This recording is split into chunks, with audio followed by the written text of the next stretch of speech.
Hi everyone, welcome to back my YouTube channel. देखो, इस video के इस चैप्टर के अंतर्गत हम पॉलिटी पढ़ेंगे 12th क्लास की। तो मैं हो सकता है कि आपको सारे चैप्टर कराने की कोशिश करूँगा।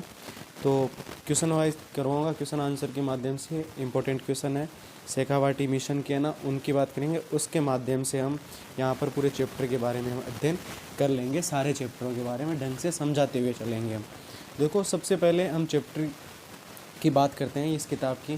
तो इस किताब में अंतर्राष्ट्रीय पॉलिटी के बारे में दे रखा है। तो हम इस चैप्टर का नाम है दो ध्रुवीयता का अंत।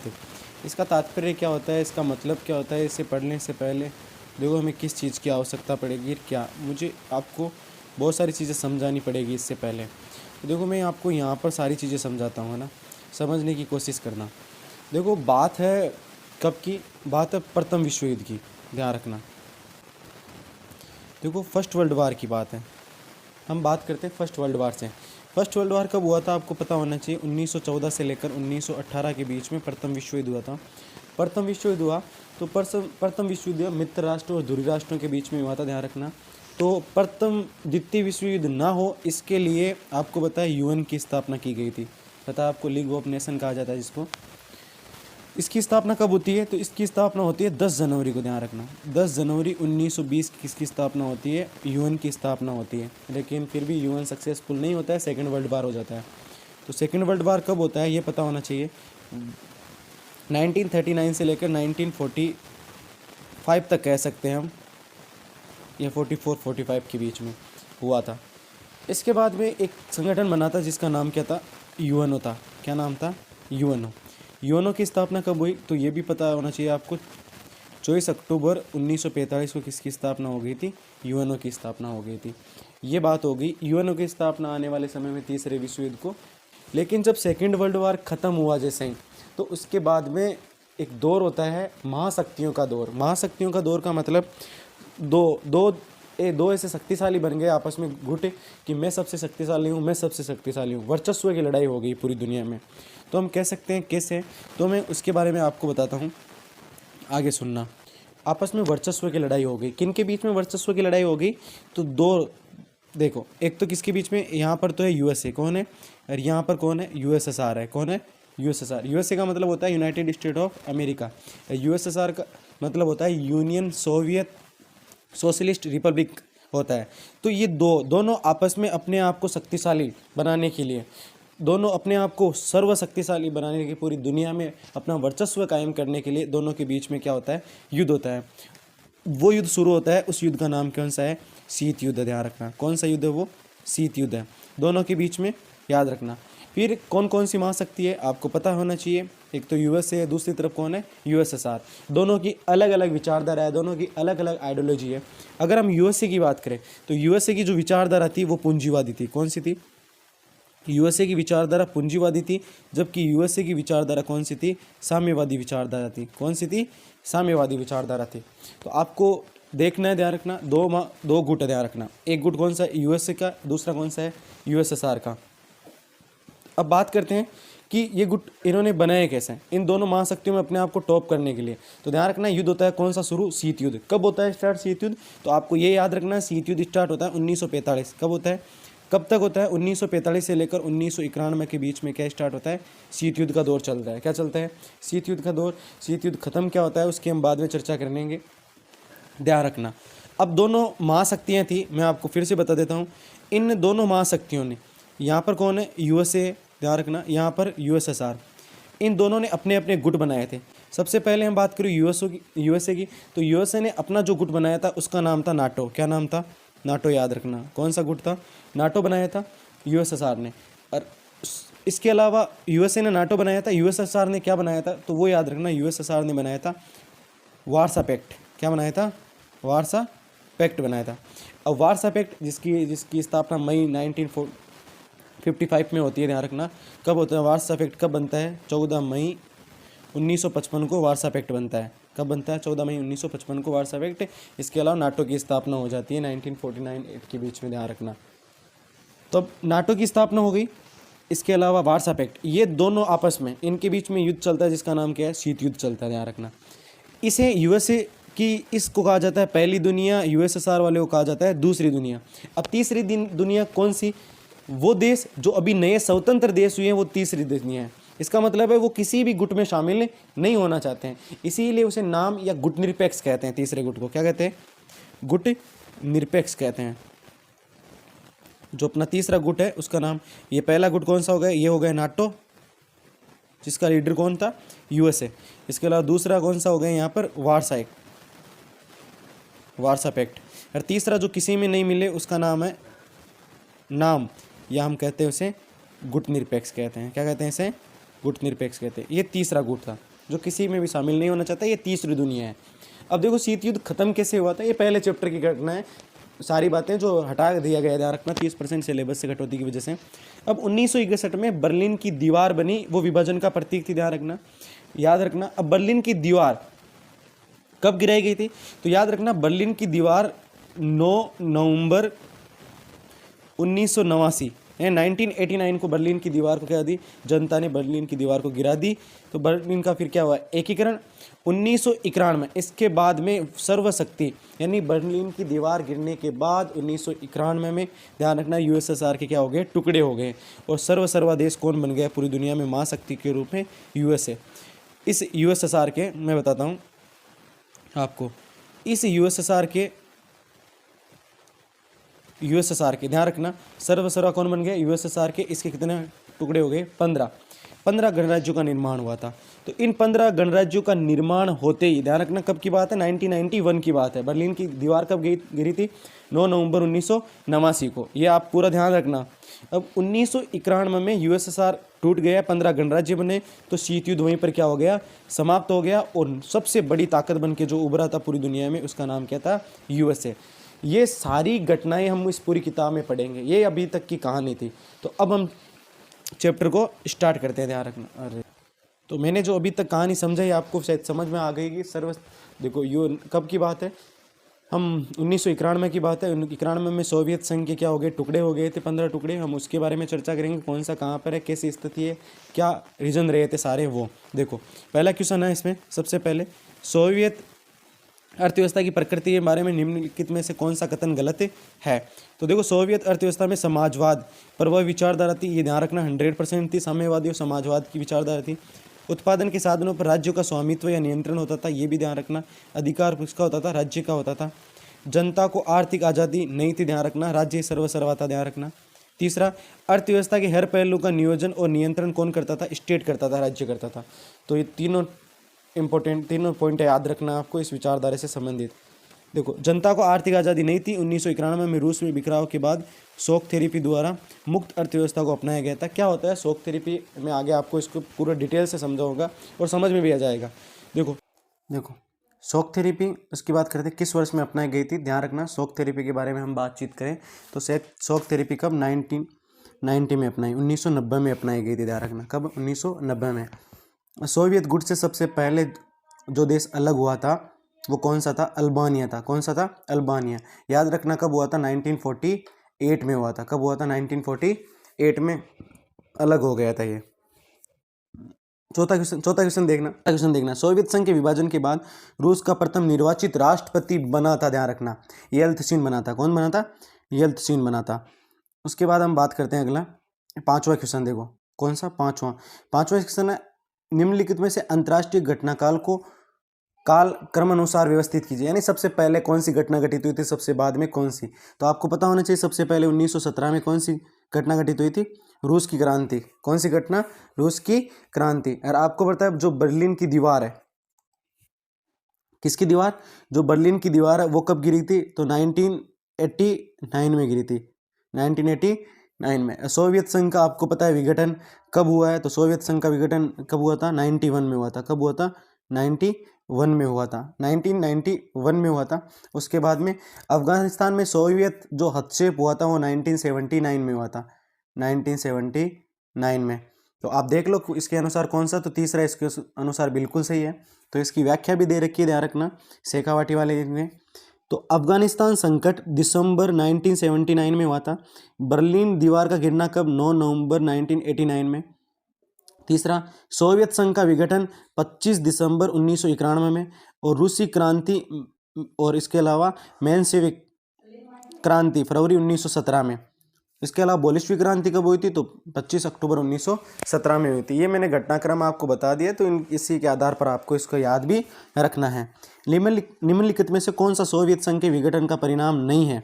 तो नहीं है, कौन सा है वो देखना आपको। तो सबसे पहले हम बात करते हैं इसी क्वेश्चन की। देखो लाइनें याद रखना आपको एक एक।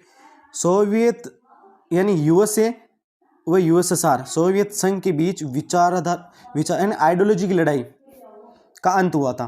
ध्यान रखना, सोवियत संघ के विघटन के बाद में किसका, यानी शीत युद्ध का क्या हो गया, समाप्त।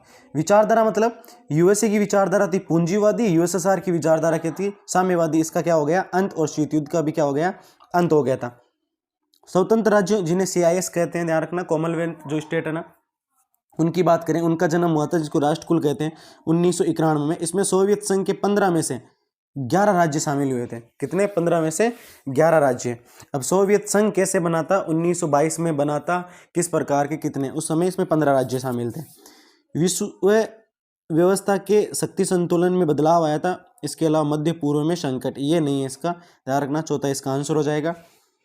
अब इसकी व्याख्या करते हैं। शीत युद्ध के दौरान बहुत से लोग सोचते थे कि सोवियत संघ के मध्य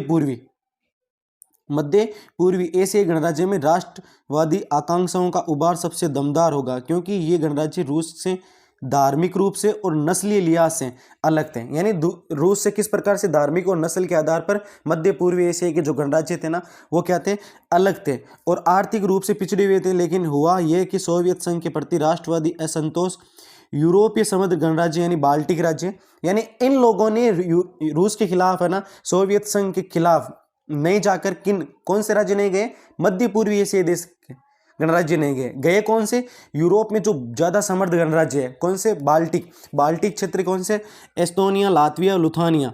ध्यान रखना, ये बाल्टिक सागर के पास ही में स्थित है। इसके अलावा रूस, जॉर्जिया और यूक्रेन क्षेत्र सबसे प्रबल नजर आए। याद रखना, लुथानिया सोवियत रूस का वह हिस्सा है जिसने 1988 में सबसे पहले घोषणा कर दी थी, किसमें, सोवियत रूस से अलग होने के लिए होने की घोषणा की, जो मार्च 1990 में सोवियत रूस से अलग होने वाला पहला राज्य था। अब देखो मैं आपको बताता हूं इनका। देखो ये यहां पर है बोस्निया, ये नॉर्थ सी है। मैं बताता हूँ, ये यूरोप का मैप है। किसका मैप है, यूरोप का मैप है। अगर आपको किसी को समझ में नहीं आए तो मैं समझा देता हूँ। यहाँ पर रशिया है, क्या है यहाँ पर, रशिया। ये यहाँ पर यूनाइटेड किंगडम है, इंग्लैंड, ध्यान रखना। इसके अलावा ये यहाँ पर फ्रांस है, जर्मनी है, पोलैंड है, यूक्रेन है, ये बेलारूस। ध्यान रखना, ये छोटा सा हिस्सा है, ये ब्लैक सी के इसमें बाल्टिक सागर के अंतर्गत जो रूस का हिस्सा है। किसका है, रूस का। अब देखो यहाँ पर है बाल्टिक सागर, कौन सा सागर है, ये बाल्टिक सागर है। तो 3 बाल्टिक राज्य कौन कौन से हैं, एस्टोनिया, इसके अलावा लातविया और लुथानिया। ध्यान रखना, ये तीनों राज्य रहे थे। तो सबसे पहले अलग होने की घोषणा 1988 में किसने की थी, लुथानिया ने की थी, और सबसे पहले यही ध्यान रखना अलग हुआ था। ध्यान रखना ये। अगला क्वेश्चन है 7 नंबर, निम्नलिखित मेल बैठाएं। देखो मेल, सबसे पहले मिखाइल गार्बाचोव का नाम बात करते हैं। मिखाइल गार्बाचोव, सुधारों की शुरुआत इसी ने की थी, ध्यान रखना। सबसे पहले मिखाइल गार्बाचोव की ग्लास्तनोस्त, ध्यान रखना, ग्लास्तनोस्त यानी खुलापन और लोकतांत्रिकरण नीति और पेरिस्त्राइका आर्थिक पुनर्निर्माण की नीति के कारण सुधारों की शुरुआत। ये बात बिल्कुल भी सही है, ध्यान रखना। इसी ने सबसे पहले सुधारों की शुरुआत की थी, ये याद रखना। अगला शॉक थेरेपी, ये आर्थिक मॉडल है। किसका आर्थिक मॉडल है, इंटरनेशनल मॉनेटरी फंड का, IMF। इसके अलावा विश्व बैंक का आर्थिक मॉडल है, जिसे आघात पहुंचाकर उपचार करना होता है। मतलब क्या होता है, जिसका आघात पहुंचाकर उपचार करना होता है, ये भी सही है बिल्कुल। इसके अलावा सोवियत रूस, शॉक थेरेपी क्या होता है, अभी मैं आपको थोड़ी देर में बता देता हूँ। सोवियत संघ का उत्तराधिकारी था, ये बात बिल्कुल भी सही है। बोरिस येल्त्सिन, ये रूस के राष्ट्रपति भी थे, ये भी पता है, सही है आप बिल्कुल। बोरिस येल्त्सिन रूस के राष्ट्रपति। वारसा मैंने अभी स्टार्टिंग में बताया था, ये सैन्य संगठन है, ध्यान रखना, सैन्य समझौता है। 14 मई 1955 में हुआ था वारसा सैन्य समझौता, 14 मई 1955, दिमाग में याद रखना। इस संगठन का उद्देश्य क्या था, नाटो में शामिल देशों से, यूरोपीय देशों से क्या करना था, मुकाबला करना था। 1 जुलाई 1991 में ये सैन्य संगठन क्या हो गया था, समाप्त है। शीत युद्ध के समाप्त के बाद में सारे समाप्ति हो गए थे, ध्यान रखना। सोवियत राजनीतिक प्रणाली किस विचारधारा पर आधारित थी, सोवियत राजनीति, तो ये ध्यान रखना साम्यवादी विचारधारा। ये तो आपको एक एक नंबर के ऐसे क्वेश्चन आपको हर समय याद ही रखने हैं इनको। तो सोवियत राजनीति प्रणाली किस विचारधारा, तो साम्यवादी विचारधारा ध्यान रखना। बर्लिन की दीवार किसका प्रतीक थी, विभाजन का प्रतीक थी, ध्यान रखना। किसका, बर्लिन की दीवार पूंजीवादी दुनिया और साम्यवादी दुनिया के बीच में किसका विचार। बर्लिन की दीवार कहाँ पर है, बर्लिन किसकी राजधानी है, जर्मनी की, ध्यान रखना। बर्लिन की दीवार कब खड़ी की गई थी, ध्यान रखना 1961 में बर्लिन की दीवार खड़ी गई थी। सोवियत संघ के विघटन के समय राष्ट्रपति कौन था, तो ध्यान रखना मिखाइल गोर्बाचोव था। इसके अलावा शॉक थेरेपी का क्या उद्देश्य था, आघात पहुंचाकर उपचार करना। ये नॉर्मल बातें हैं, ये आपने अगर चैप्टर ढंग से पढ़ रखा है तो ये नॉर्मल क्वेश्चन है, ये तो आपको आते होंगे। मैं शॉक थेरेपी के बारे में बता देता हूँ आपको। देखो होती क्या है, शॉक थेरेपी की बात करें तो हम थेरेपी, ये ध्यान रखना, इसकी बात करें तो ये होता क्या है, सुनना पहले ना। देखो शॉक थेरेपी यानी यूएसएसआर, कौन, यूएसएसआर से अलग हुए जितने भी गणराज्य थे, यूएसएसआर से गणराज्य, यूएसएसआर यानी सोवियत संघ, उसमें कब बना था आपको पता ही है, 1922 में बना था। 15 गणराज्य थे, 11 जो अलग हुए, उन सब की बात बता रहा हूँ। जो गणराज्य अलग हुए थे उनमें कैसी विचारधारा थी, ध्यान रखना, साम्यवादी। कैसा आर्थिक मॉडल था, साम्यवादी, हम समाजवादी कह सकते हैं। तो इसके स्थान पर क्या, कौन सा, पूंजीवादी मॉडल, कौन सा, पूंजीवादी मॉडल, ये शॉक थेरेपी कहलाती है, अपने आप में ध्यान रखना। अगला देखो, अब देखो शॉक थेरेपी के दो परिणाम बताइए। तो रूस में पूरा राज्य नियंत्रित ढांचा चरमरा गया था, इसकी वजह से सामूहिक खेती, जिसको कोलक खोज कहते हैं, ध्यान रखना। क्या कहते हैं इसे, वहां पर क्या कहते हैं, यूएसएसआर में कोलक खोज कहते हैं, ध्यान रखना। सोवियत संघ के विघटन के समय सोवियत संघ के राष्ट्रपति कौन थे, तो मिखाइल गोर्बाचोव थे। इसके अलावा सोवियत संघ का विघटन कब हुआ था, तो आपको मैंने बताया था 25 दिसंबर 1991 में सोवियत संघ का क्या हो गया था, विघटन हो गया था। इसके अलावा सोवियत संघ के विघटन के बाद सोवियत संघ से अलग हुए देशों ने कौन सा संगठन बनाया था, CIS बनाया था, राष्ट्रकुल, ध्यान रखना। सोवियत संघ के विघटन के बाद सोवियत संघ से अलग हुए कितने देशों ने राष्ट्रकुल में शामिल हुए थे, तो 15 में से कितने हुए थे, 11 हुए थे। ये नॉर्मल क्वेश्चन है, तो ये तो आपको सारे आते हैं वैसे ही, तो इनको तो आपको हर समय याद रखना ही है। 18वां क्वेश्चन है, देखो दिसंबर 1991 में सोवियत संघ का विघटन हुआ, कब हुआ था, 25 दिसंबर 1991 में सोवियत संघ का विघटन हुआ। यह सोवियत संघ किस वर्ष कितने राष्ट्रों को मिलाकर बना था, तो 1922 में 15 राज्यों को मिलाकर सोवियत संघ का निर्माण किया गया था, ध्यान रखना। अगला है, सोवियत संघ के विघटन के बाद रूस का प्रथम राष्ट्रपति कौन बना था, तो बोरिस येल्त्सिन बना था, ध्यान रखना, बोरिस येल्त्सिन। सोवियत संघ के विघटन के बाद रूस के प्रथम राष्ट्रपति कौन थे, बोरिस येल्त्सिन। सोवियत संघ द्वारा बनाए गए सैन्य संगठन का नाम क्या था, तो वार्सा पैक्ट था, ध्यान रखना, वार्सा सैन्य संगठन था। कब बना था, तो 14 मई 1955 को बना था, याद रखना ये। इसके अलावा समाप्त भी याद रखना है, कब हुआ था, 1 जुलाई 1991 को। किस पार्टी का सोवियत राज व्यवस्था पर दबदबा, तो कम्युनिस्ट पार्टी थी, ध्यान रखना, कौन सी थी, कम्युनिस्ट पार्टी। किसने 1985 में सोवियत रूस में सुधारों की शुरुआत की थी, तो ध्यान रखना मिखाइल गोर्बाचोव की ग्लास्नोस्त, जिसको खुलापन व पेरिस तराई का आर्थिक पुनर्निर्माण की नीतियों से क्या हुआ, सुधार की शुरुआत हुई थी। किसका गिरना शीत युद्ध के अंत का प्रतीक है, तो बर्लिन की दीवार का गिरना। कब गिरी थी बर्लिन की दीवार, 9 नवंबर 1989 को बर्लिन की दीवार गिरी, उसके बाद शीत युद्ध का अंत हो गया था, ध्यान रखना। अब है, सोवियत रूस में मेंशेविक क्रांति कब शुरू हुई थी, ध्यान रखना, तो फरवरी 1917 में। कब हुई थी, फरवरी 1917 में। अब है क्या सोवियत संघ में मेंशेविक क्रांति, तो ये आपको पता होना चाहिए। वैसे है क्या, देखो मैं बताता हूँ आपको। ये एक रूस में मजदूरों का अल्पसंख्यक राजनीतिक गुट था, ध्यान रखना। कहाँ पर, रूस में मजदूरों का अल्पसंख्यक राजनीतिक गुट, जिसके नेता कौन थे, जूलियस थे और पावेल थे। कौन कौन थे, जूलियस और पावेल थे, जिसे मेंशेविक कहा गया था। क्या कहा था, मेंशेविक। नेता कौन कौन थे, एक तो ध्यान रखना पावेल था,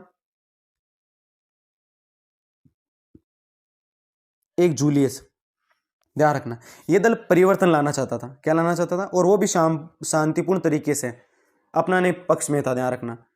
किसके माध्यम से, दल के माध्यम से, राजनीतिक दलों में भाग लेकर ये संसद का क्या करना चाहता था, निर्माण। कौन सा, ध्यान रखना, मेंशेविक जो दल है इसके बारे में। सोवियत रूस में बोल्शेविक क्रांति कब हुई थी? तो आपको सबको पता है 25 अक्टूबर 1917 में। कब हुई थी? 25 अक्टूबर 1917। सोवियत गणराज्य में समाजवादी क्रांति हुई जो पूंजीवाद के विरुद्ध थी। सोवियत रूस में बोल्शेविक क्रांति का नारा क्या था? तो भूमि, रोटी और शांति। कहाँ था? भूमि, रोटी और शांति। सोवियत रूस में बोल्शेविक क्रांति का उद्देश्य क्या था? मेन पर्पज क्या था इसका? ध्यान रखना। नागरिकों के लिए न्यूनतम जीवन स्तर सुनिश्चित करना, नागरिकों के लिए न्यूनतम जीवन स्तर सुनिश्चित करना, वह मिल्कियत पर प्रमुख रूप से राज्य का क्या होना? अधिकार होना, किसी पूंजीपति व्यक्ति का नहीं। अगला देखो, सोवियत संघ के विघटन के दो कारण क्या है कि सोवियत संघ का विघटन क्यों हुआ? पहला, सोवियत संघ की राजनीतिक और आर्थिक संस्थाएं अपने आंतरिक कमजोरी के कारण लोगों की आकांक्षाओं को पूरा नहीं कर सकी। यानी सोवियत संघ की जो आर्थिक और राजनीतिक संस्थाएं थी वो वहां पर सोवियत संघ के लोगों की जो आकांक्षाएं थी, जो इच्छा थी, उनको वो पूरा नहीं कर पाई, इसके कारण इसका विघटन हो गया। दूसरा, गोर्बाचोव ने देश की स्वतंत्रता, समानता, राष्ट्रीयता और भारतत्व वह एकता के वातावरण को तैयार किए बिना ही पूर्ण गठन और खुलापन की नीतियां लागू कर दी थी। ध्यान रखना ये कुछ ही प्रश्न है, अगले प्रश्न की बात करते हैं। अगला है, शीत युद्ध के दौरान भारत व सोवियत संघ के बीच आर्थिक संबंधों की विवेचना कीजिए। ये क्वेश्चन बहुत इंपॉर्टेंट है, आने की संभावना ही बन सकती है, ध्यान रखना। शीत युद्ध के दौरान भारत और सोवियत संघ के बीच आर्थिक संबंध घनिष्ठ थे। जैसे भारत में जब विदेशी मुद्रा की कमी थी, भारत में जब किसकी? विदेशी मुद्रा की कमी थी, तब सोवियत संघ ने रुपयों में भारत के साथ क्या किया था? व्यापार। ये रूस तो अपना बहुत पहले से मित्र रहा है, ध्यान रखना। देखो, डॉलर में अंतर्राष्ट्रीय स्तर पर डॉलर पर क्या होता है? डॉलर के माध्यम से क्या होता है? व्यापार होता है। लेकिन रूस ने भारत में विदेशी मुद्रा की कमी होने पर रुपये के साथ उन्होंने क्या किया? व्यापार किया था। दूसरा, सोवियत संघ ने भारत की सार्वजनिक क्षेत्र की कंपनियों को ऐसे वक्त में आर्थिक और तकनीकी मदद की जब ऐसी मदद कोई राष्ट्र नहीं कर रहा था। यानी मदद पाना क्या था उस समय? मुश्किल। कंपनियां सार्वजनिक सेक्टर की, आपने सेल, बेल, इनका नाम सुन रखा होगा। सार्वजनिक सेक्टर की कंपनियां वो होती है जिन पर सरकार का क्या होता है? अधिकार होता है। तो उस समय इन तकनीकों को, इन जो हमारे पास जो कंपनियां थी, उनको उस समय पैसे देना, आर्थिक रूप से मदद करना, इसके अलावा टेक्नोलॉजी प्रोवाइड कराना, किसको? भारत को। कौन कर रहा था? रूस कर रहा था, ये ध्यान रखना। जैसे आपको उदाहरण के तौर पर बताता हूं आपको मैं, जैसे आपने राउरकेला का नाम सुना होगा। राउरकेला में लोहा इस्पात इंडस्ट्रीज है, तो राउरकेला लोहा इस्पात इंडस्ट्रीज लगाने का सहयोग उसमें किसका है? रूस का है, ध्यान रखना। उदाहरण के तौर पर सोवियत संघ ने भिलाई, बोकारो, विशाखापट्टनम के इस्पात कारखानों तथा भारत हेवी इलेक्ट्रॉनिक यानी भेल जैसी मशीनरी संयंत्रों के लिए आर्थिक और तकनीकी सहायता। आपने भिलाई के बारे में, बोकारो और विशाखापट्टनम, यहाँ पर लोहा इस्पात संयंत्र है, तो इनमें भी क्या की मदद की थी, ध्यान रखना। अगला क्वेश्चन है, सोवियत प्रणाली की विशेषताओं का उल्लेख कीजिए, अथवा सोवियत प्रणाली क्या थी, विशेषताओं को बतलाइए। तो मैं आपको बताता हूं, देखो,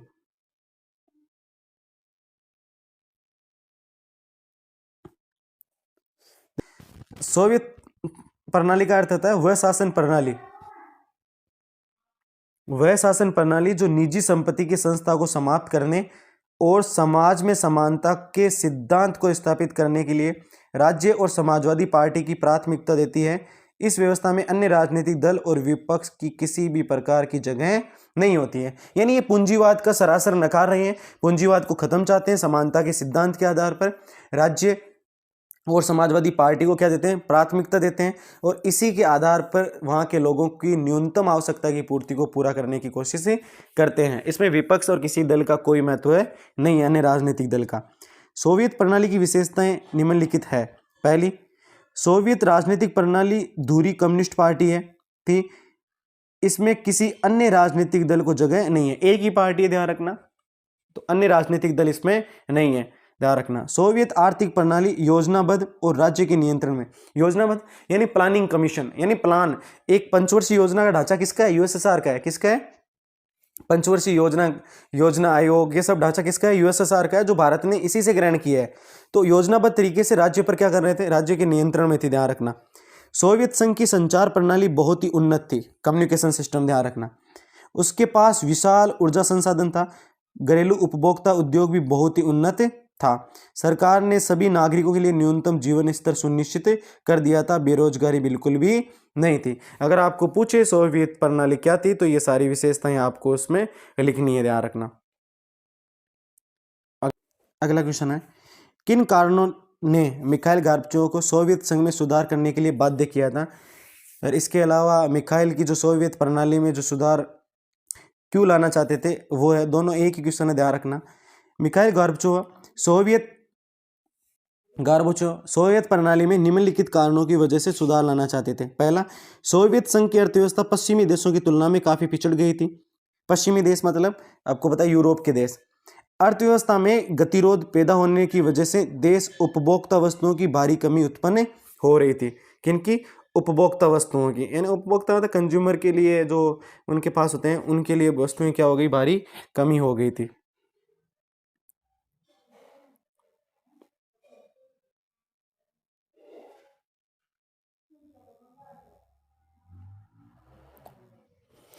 इसके अलावा सोवियत संघ को उत्पादकता और प्रौद्योगिकी क्षेत्र में पाश्चात्य देशों की बराबरी करने के लिए गोर्बाचोव ने सोवियत प्रणाली में सुधार लाना चाहते थे।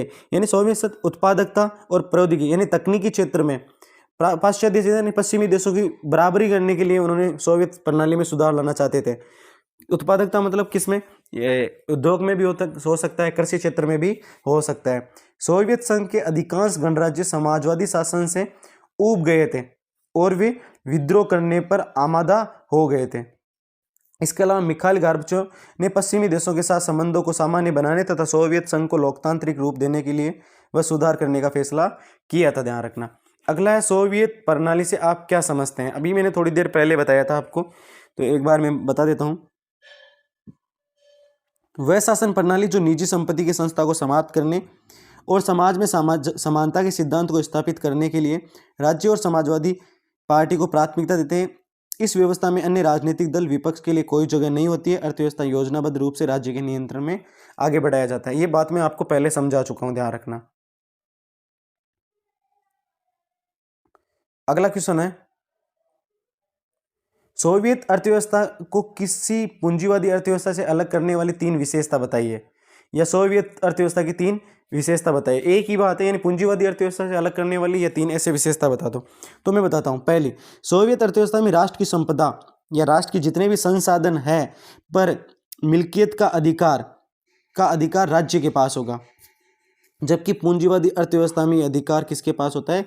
पूंजीपतियों के पास में होता है।